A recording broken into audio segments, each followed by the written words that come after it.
Can you just take a picture and then just have that as your background almost, or I'm I don't not know if you have sure. any So I ability to see look into that? we're live streaming on YouTube right now. Oh, perfect.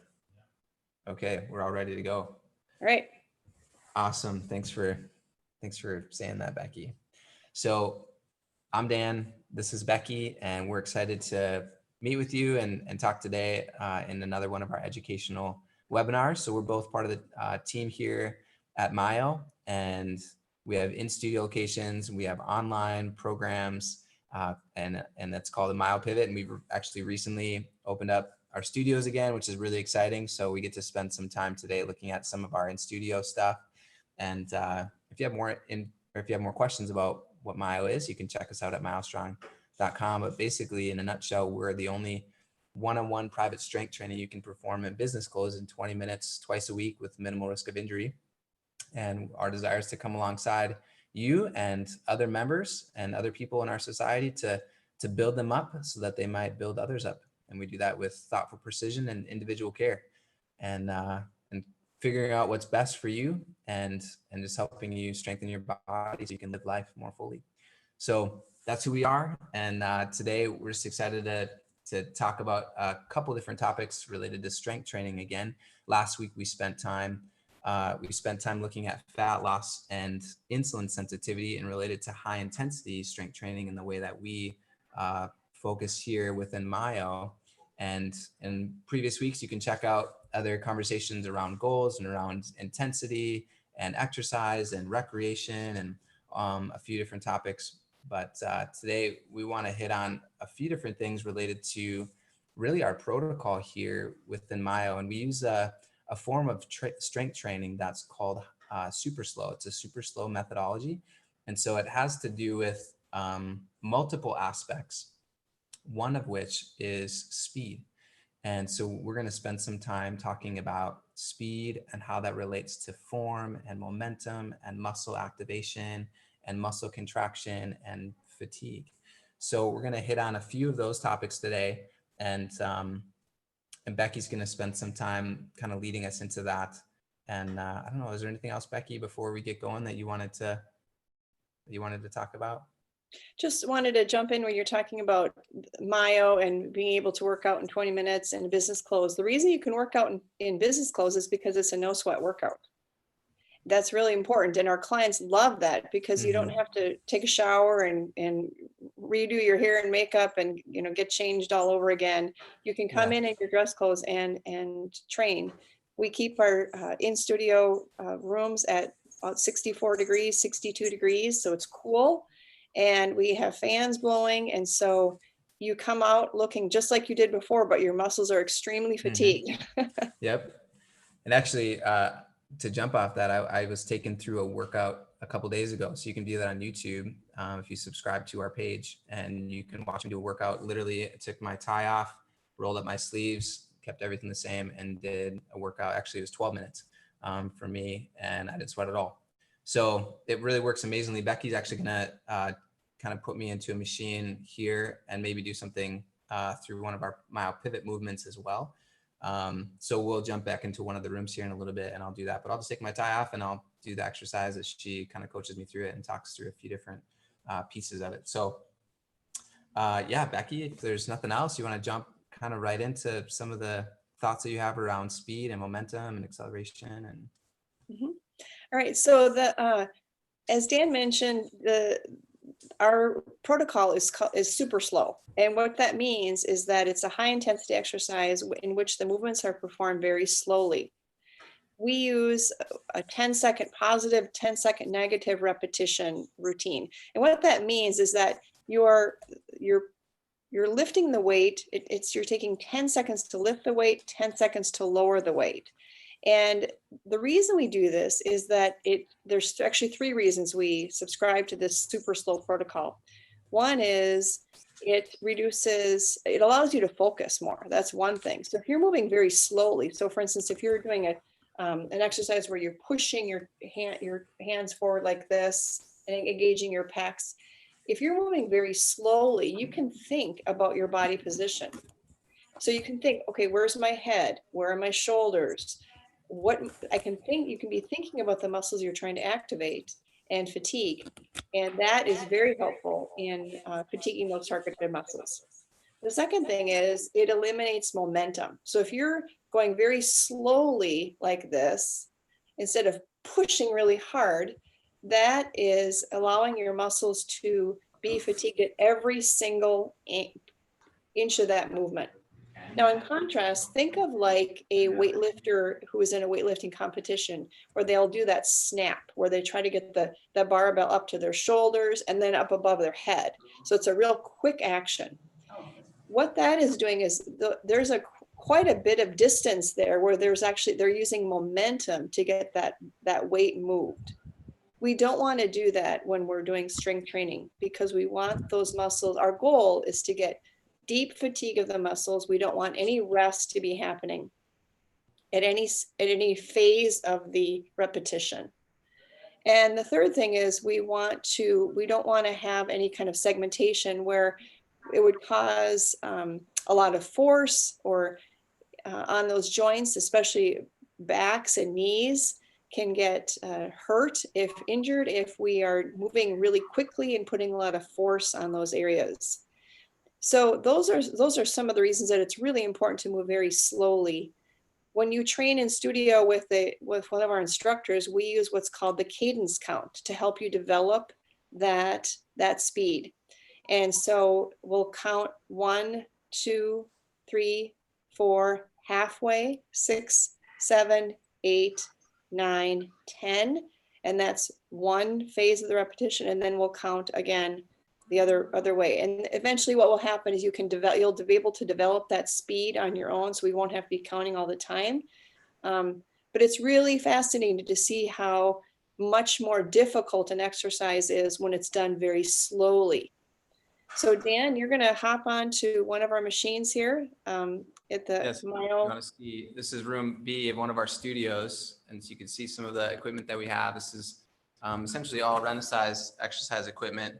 And it's built in accordance with muscle and joint function, not according to some sort of movement pattern or aesthetically pleasing, or even to mimic some sort of sport like movement. It's all just built for what your body needs to be able to stimulate growth. And that's really our ultimate goal, to inroad and fatigue our muscles so that they might be challenged and then respond to that challenge and respond to that stimulation to grow. So I'm going to jump here on it's a chest press type movement. It's called our ventral torso. It engages similar muscle groups to, and Becky's going to talk about this in a moment, to like a push-up, but it allows me to be able to focus on a few just different targeted areas. So Becky, if you can speak a little bit louder, it's a little bit louder in the studio here, and kind of coach me and I'll be able to hear you. So let me jump on here.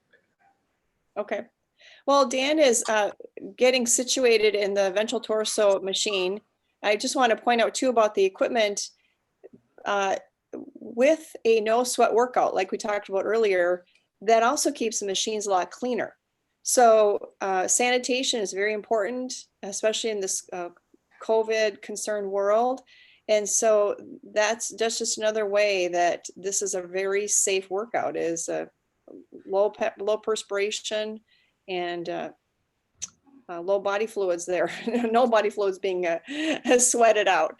So Dan is in position. You'll notice that he's belted in. That belt is snug around his hips, and that allows him to push his hips up against the belt to engage some additional muscles. His abs are going to be kept very tight on this exercise. So what he's going to be doing is be pushing through the heels of his hands, and the handles are going to move forward and down toward his knees. So Jan, you can go ahead and move. Now, you'll notice how slowly he's moving. He also did not fire out of the bottom. He started that repetition very slowly. And then what he's going to do is when he reaches the top, he's not going to pause. He's just going to light tap and then come all the way back. Again, very slowly. This is allowing him to think about those muscles that are being used. The instructor would be near him right now. If I can't see where the weight is now, but we'd be saying like inch, half inch, and then tell him to turn, which means to change directions without resting. Dan's doing a great job here of moving very quick, very slowly, very deliberately. Very low risk of injury here because he's not using momentum. Good. Excellent, Dan. Now he knows he's keeping his shoulders low to keep those targeted muscles working toward fatigue. Another light tap of the weight stack, and he's going to start again. No resting. Excellent work, Dan.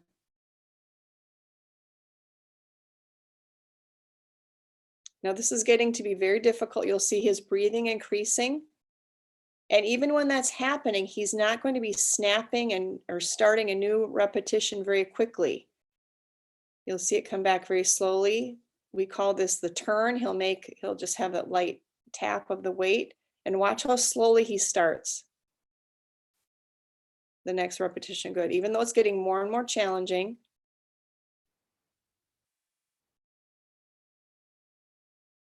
Excellent.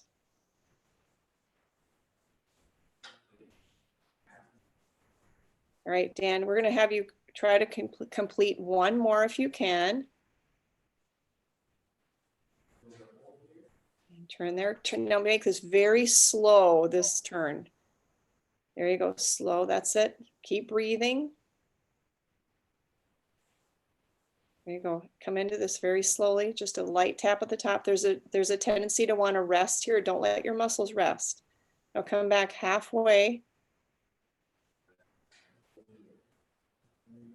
Stop there. Push forward 1 inch and hold there. Hold there. Keep breathing. 5, 4, 3, 2, 1, and slowly bring the handles back and lower the weight. Very slow. Control this.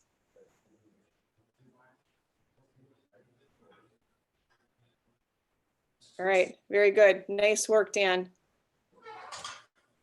All right, so some of the things that you'll see that Dan didn't do is that, like I said, he didn't fire out of the bottom, which would cause a lot of pressure on his shoulders. You want to lower the weight a little bit so you don't injure yourself in the. Are you okay? Okay, so show what should not be done with firing out of the bottom.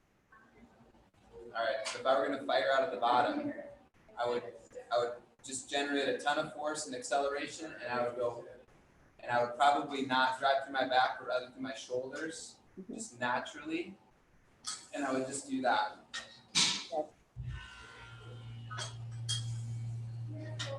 Yes. And I already feel that just even like in my shoulders, an unnecessary amount of building tension before releasing all that into potential energy, or kinetic energy, excuse me. So it's definitely not a slow building. It's just store up everything and then just push forward. Another thing that we talked about was just really slow and steady movements under constant contraction. And one of the things we had talked, or Becky and I beforehand just talked about, was segmentation, and not kind of, when it gets challenging and I kind of get stuck here, like if I had more weight, I probably would have gotten stuck here. Not going here, building up a little bit of acceleration, and then just trying to bust forward through that hard spot and then keep going because that's the most challenging spot. Because the repetition isn't so important as the stimulation. I can get to this point of struggle, and instead of sort of arching my back and then pushing and utilizing different muscles, I can stay with my back really tight here, and I can get stuck. And that's okay with me because my body does not care if I get one more repetition or not. All it cares about is what's happening to it and how stimulating this exercise is. So I can know that, get stuck in this point on repetition 6, 7, or 8, let's say, and then just sit here and not arch my back and get an extra inch, but rather just sit here in this one point and just keep pushing. And I feel that even in Becky's coaching, moving really slowly under less weight than I would had. And the reason I did that was because I don't have anyone to really tighten my seatbelt, and I don't have a coach in the room that can see everything. So going less weight, I was able to still actually fatigue pretty well. But I don't even remember what I was going to say now. Anyway, I would have done some things differently. And had I gotten to that point of momentary muscle failure, you would have seen me really struggle to move forward an inch or two. And that really difficult spot is the point when we would maybe recruit other muscles to work through it. But was able to do a hold like Becky did at the end and still really stimulate. What I was going to say was just even in that exercise under lower weight, by pushing in through my back, I really felt significant stimulation right across my chest and even right in this region. So you're hitting some of your deltoid as you're pushing forward too through that positive repetition. But by keeping my low back tight, was able to engage more here rather than sort of arching my back and then engaging more in my back as I'm driving forward with my shoulders. So just a few different things that are interesting that kind of leads us. Were you going to share a couple more things, Becky? Yes, that when you're talking about the trying to get another repetition in, that is really important to make a mind shift between what is the goal of exercise. And so our goal is we typically think metrics. That just the way we're geared is like I want to be able to do 10 reps or 15 reps or something like that. But actually the goal of exercise is fatiguing your muscles as deeply as possible. So that's why we want to get to this different mind shift of it doesn't matter how many reps I'm going to do. I'm going to just go until I absolutely cannot move this weight anymore in good form. That's the goal, because that's what we were looking for is muscle fatigue. We're putting a good stimulus on this muscle in a safe way so that the muscle knows that it needs to upgrade, because the next time this threat comes again, it wants to approach that threat in a better fashion. So that's why it's really important. Don't forget the numbers. That's what the beauty of having an instructor there is. The instructor can set up, when we're in studio at Myo, the instructor sets up the weights, sets up the machines, and keeps track of all the metrics so that all you need to do is focus in on deeply fatiguing your muscles. And now we're going to say too, for you online Myo Pivot clients, you can use that same technique with something, for instance, like a push-up. And Dan, are you comfortable doing a push-up here? Are you able to position your phone or your camera so we can do a push-up here? I sure can. Sorry, I should have had you do that when you're back in studio. That's okay. That's okay. We're back here in room B again. I'll just loosen my tie this time. Okay, so you can breathe. All right, Dan. I'll push you back here so you can get a good enough view. Good. Yep, that looks great. So Dan is going to do a push-up. And so think about using that same technique we talked about with the ventral torso in doing your push-up. So Dan, this is really tough, isn't it? This is not fair. You just are fatiguing out on in here, keeping it cool so it's a little bit louder. Okay. Shut off in a moment.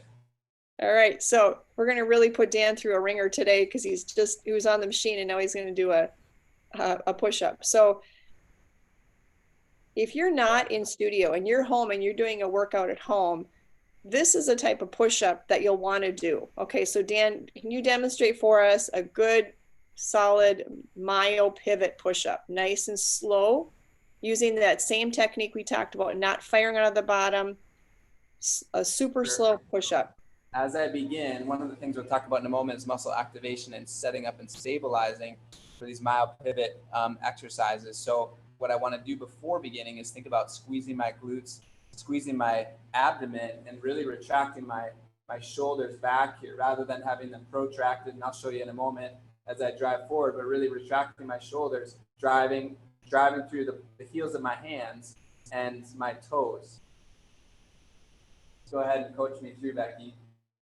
All right, so notice Dan's going very slowly, and when he reaches the top, he's not going to lock out his elbows because that will give his muscles a rest. We don't want muscles rest. We want them activated and fatiguing. So he's going to come down very slowly. He's not letting his hips drop, his chest hit the floor. He's going to stop just before his chest touches the floor. Again, no rest.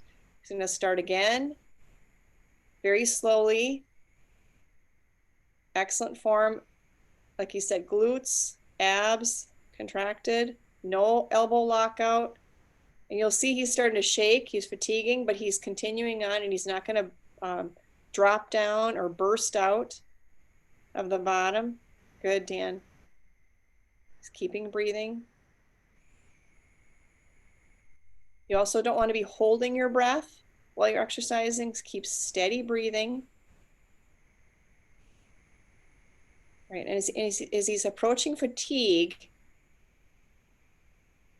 you'll see that slowing down.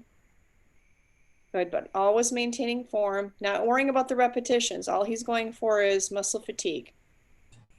All right, so Dan, once you come down and hold halfway. Stop there. 5, 4, 3, 2, 1. Slowly lower. Very good. Excellent control. That's a way to apply what we've talked about on the machine with a push-up. So you can take that, you can extrapolate and take those same techniques and use it for any other exercises. But Dan, did you want to say anything now that you can breathe a little bit here? Yeah, that's really hard.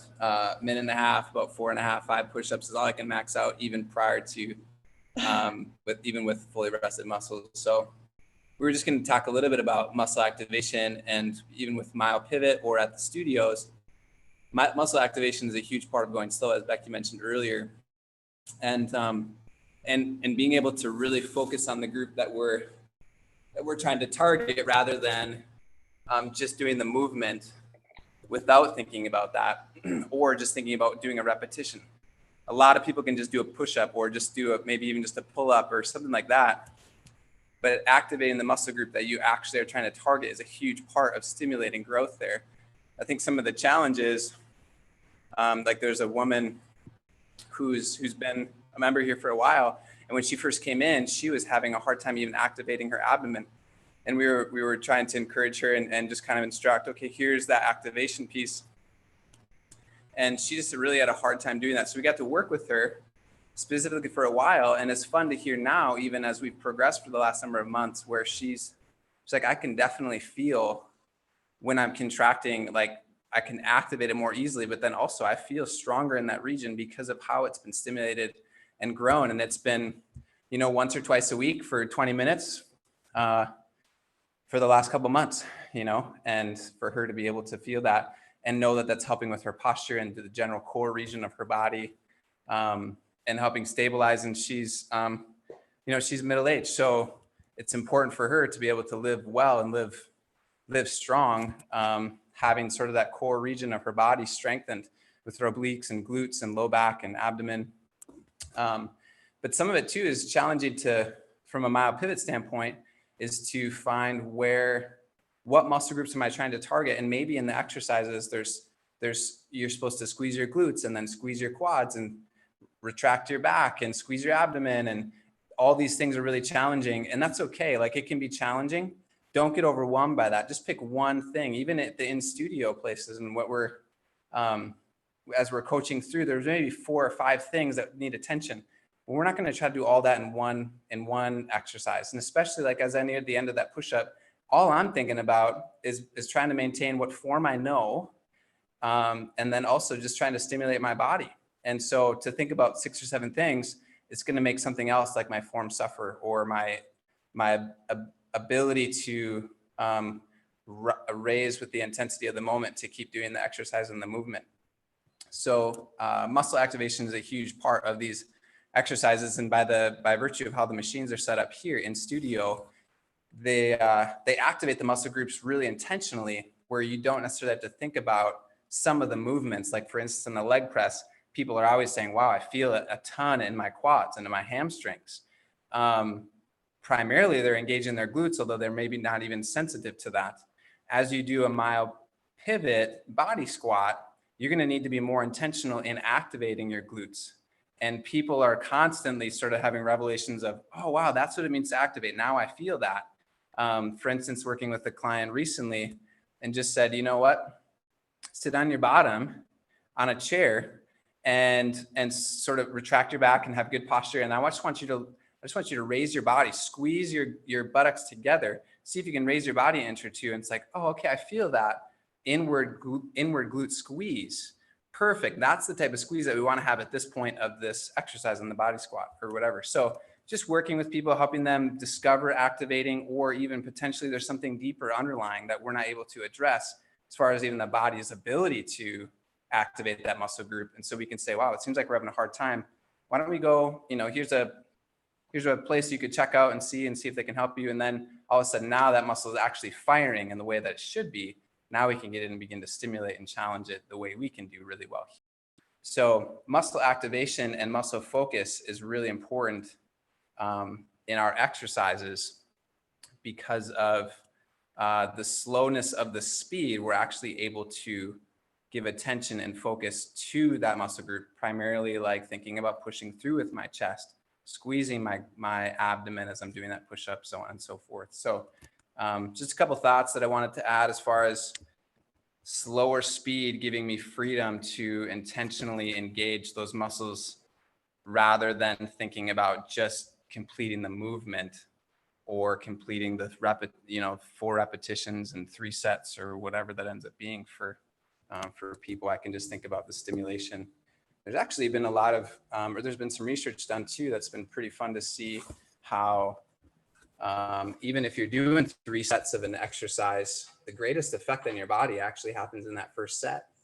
And so you can do 3 if you love it, but if you're getting the majority of the stimulation in that first set of 4, 5, 6 repetitions, why not just push your body a little bit harder for like 15, 20 more seconds and then move on to the next one, and then get on with, living life and doing the things you absolutely love to do. So I'm going to throw my tie back on, Becky. Any other thoughts you have?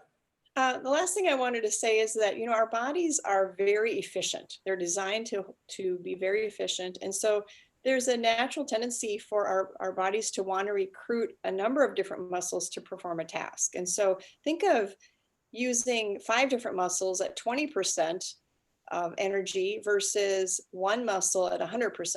Our body is designed to do it the other way, to conserve energy.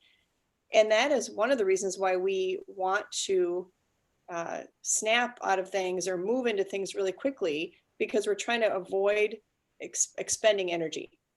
So think there's a lot of mental thought that goes into all this slow movement as well, because it's just fighting our natural tendency to try to get out of that uncomfortable position to preserve energy. So any other things, Dan, before we wrap up? My last thought was, as you mentioned earlier, if you're doing myopivot and you're struggling with those exercises, or you're like, I can't even do some of those, that's okay. Welcome to the club. There's a lot of room to grow, but we can work with people and do different regression options, of which you can find in the myopivot Thinkific website. But then also, as you work with a coach, they can help you find really what's right for you. And regression options are a great way to stimulate your body without sacrificing form, or potentially putting yourself in a dangerous position. So that was my last thought on muscle activation and stimulation. All right, very good. Well, thanks so much for tuning in. If you want any more information, please visit us at myostrong.com. Yeah. Check out our other webinars. And again, we want you to be strong so you can build others up. See you next time. Thanks, Becky. See you later. Yeah.